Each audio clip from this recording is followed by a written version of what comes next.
Hey, Matt here at Wenatchee Insurance, and we are going to talk about something that looked at it. It's like, what in the search engine is this?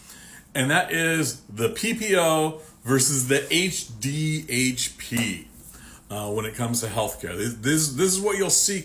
I saw this comparison where it was an employer offering this, and I'm like, those are two different terms. And I saw the search engines doing it. Oh, those are two different terms. What is going on here? Okay, a PPO is a preferred provider organization plan, and they are out there. They're kind of rare in the individual market, which I work with. I usually deal with HMOs and EPOs more frequently because those are a little bit more neck down. They want to prevent people from traveling, and they negotiate improved rates to providers. That's why you get those. But the high deductible health plan, that is something I looked at. It's like, that doesn't describe networks. That describes plan benefits, because you can actually have a preferred provider organization with a high deductible. Those are two different things. It's kind of like comparing chocolate cake with apple pie. Yes, they're both desserts, but they're both very different. The high deductible sometimes qualifies for an HSA. That's a health savings account. There are limits to those. You have to have a deductible that is a couple $1,000s. It's like $4,000. It varies per year, and an out-of-pocket maximum of around $8,300. I think it was this year. Not all high deductible plans qualify for that. Quite frequently, the ones on the exchanges did not line up with the IRS rules for those plans, and so you have to look to make sure that the plan is a health savings account qualified. So those are some big distinct differences in those. So the preferred provider organization is, at this point, it's like, yeah, they have, like the old Blue Cross Blue Shields, the old Cigna networks. Those are widespread.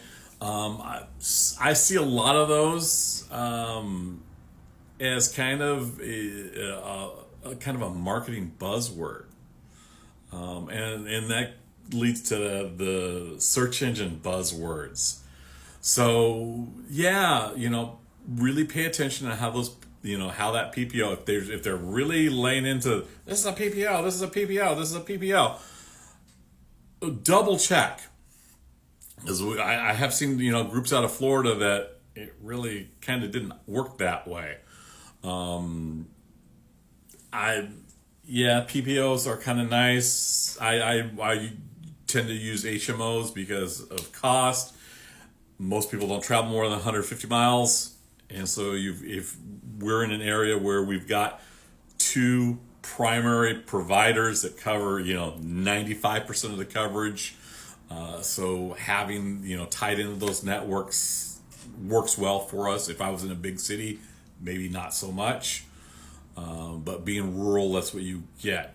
A high deductible, I look for things that cover that high deductible.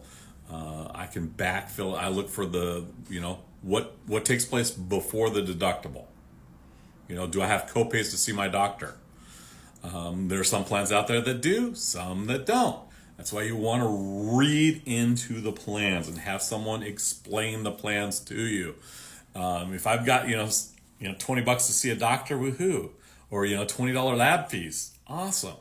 Another thing is, I do some crazy, wacky stuff.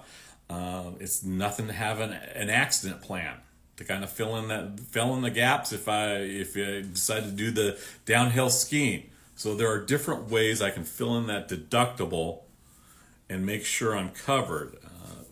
It's not the old days, because HDHP is just another name for a MEC plan, and that was about the first 3-4 years of the Affordable Care Act. We heard that was MEC, minimum essential coverage. It covered the 10 basic essentials, rock bottom, and a lot of money came out of pocket for consumers.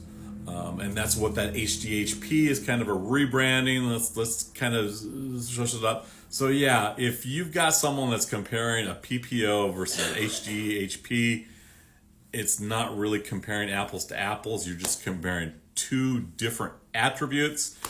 So yeah, read. There's no way around it. Read the plan. Figure out what starts where. How you use your health insurance. Spend the extra 10-15 minutes.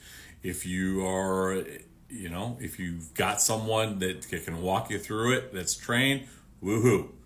But yeah, demand that. So yeah, that is the what in the search engine is this?